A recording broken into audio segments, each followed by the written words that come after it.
Good morning students. कल हमने chapter 5 गलता लोहा की रीडिंग स्टार्ट की थी, उसी को आज हम आगे कंटिन्यू करेंगे। धनराम, मैंने आपको बताया था कि इसमें दो लड़के हैं, धनराम और मोहन। धनराम जो है वो लोहार जाति का है और उसके पिता वो लोहार का काम करता है, उसका पिता। और जो दूसरा मोहन है वो ब्राह्मण जाति का है और उसके पिता पंडिताई करके लोगों को के घरों में पूजा हवन वगैरह करवाकर अपना घर चलाते थे। तो अब फिर उनकी जो स्कूल लाइफ है, जो स्कूल के दिनों की इसमें बातें हो रही थी, वो आज जो मोहन है वो धनराम के जहाँ पे वो भट्टी है, जहाँ पे वो लोहार का काम करते हैं, वहां पर आया हुआ है, उसके साथ बैठा बातें कर रहा है।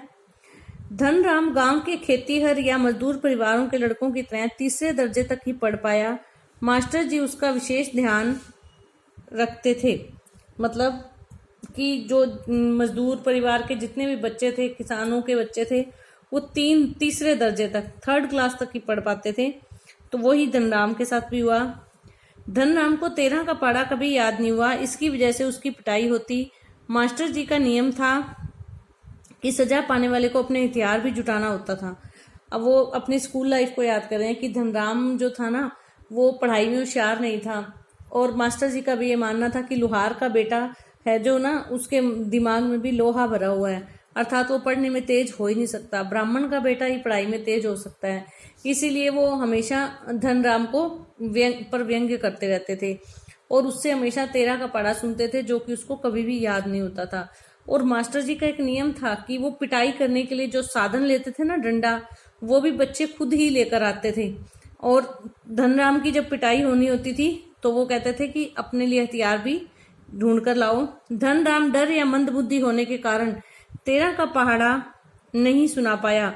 मास्टर जी ने व्यंग्य किया, तेरे दिमाग में तो लोहा भरा है रे, विद्या का ताप कहाँ लगेगा इसमें। लोहे को ताप देकर गर्म करके पिघाला जाता है, फिर उसको मनचाही शेप में डाल दिया जाता है।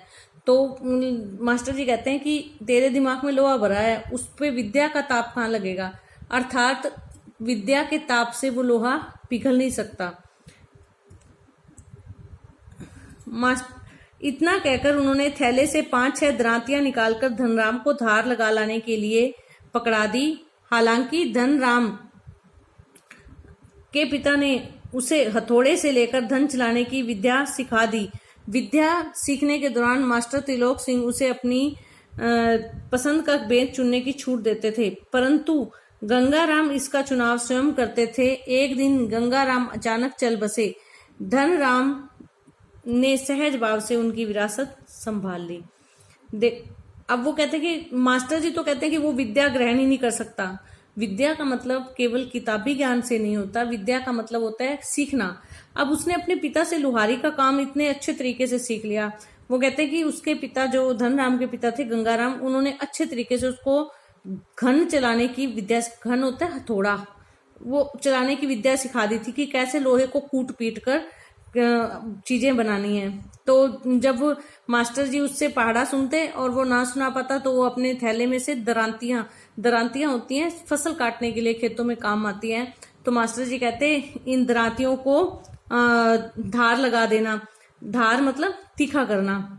तो वो कहते हैं कि विद्या सीखने के दौरान मास्टर त्रिलोक सिंह उसे अपनी पसंद का बेच चुनने की छूट देते थे, परंतु गंगाराम इसका चुनाव स्वयं करते थे। अब कहते हैं कि जब पिता उसको सिखाते थे तो जब वहां पे भी चूक होती थी ना, वहां भी पिटाई होती थी, लेकिन वहां का जो बेंत होता था ना, वो गंगाराम खुद ही, अर्थात उनके पिता खुद ही चुनाव करते थे कि डंडे से मारना है या थप्पड़ से मारना है। लेकिन यहाँ पर जो मास्टर जी थे वो क्या करते थे, वो इस चीज का छूट देते थे कि जो पिटाई के लिए जो हथियार चाहिए उसका चुनाव तुम खुद ही करके लाओगे। तो ऐसे ही एक दिन गंगाराम की मृत्यु हो गई और धनराम ने उनकी विरासत संभाली, अर्थात वो लोहारी का काम करने लगा, वहां भट्टी पर बैठकर काम करने लगा। इधर मोहन ने छात्रवृत्ति पाई। छात्रवृत्ति मतलब स्कॉलरशिप, वजीफा, क्योंकि वो पढ़ाई में होशियार था। इससे उसके पिता वंशीधर तिवारी उसे बड़ा आदमी बनाने का स्वप्न देखने लगे। पैतृक धंधे ने उन्हें निराश कर दिया था। पैतृक धंधा मतलब पिता दादा का जो व्यवसाय वो क्या था, पंडिताई।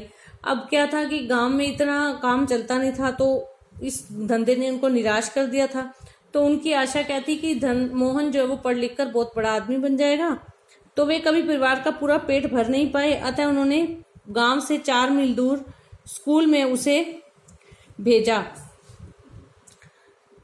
शाम को थका मांदा मोहन घर लौटता तो पिता पुराण कथाओं से उसे उत्साहित करने की कोशिश करते। वर्षा के दिनों में मोहन नदी पर पार गांव के यजमान के घर रहता था। एक दिन नदी में पानी कम था तथा मोहन घसियारों के साथ नदी पार कर घर आ रहा था। पहाड़ों पर भारी वर्षा के कारण अचानक नदी में पानी बढ़ गया। किसी तरह से वे घर पहुंचे। इस घटना के बाद वंशीधर घबरा गए और फिर मोहन को स्कूल ने भेजा। उन्हीं दिनों बिरादरी का एक संपन्न परिवार का युवक रमेश लखनऊ से गांव आया हुआ था। उससे वंशीधर ने मोहन की पढ़ाई के बारे में चिंता व्यक्त की, तो वह उसे अपने साथ लखनऊ ले जाने को तैयार हो गया।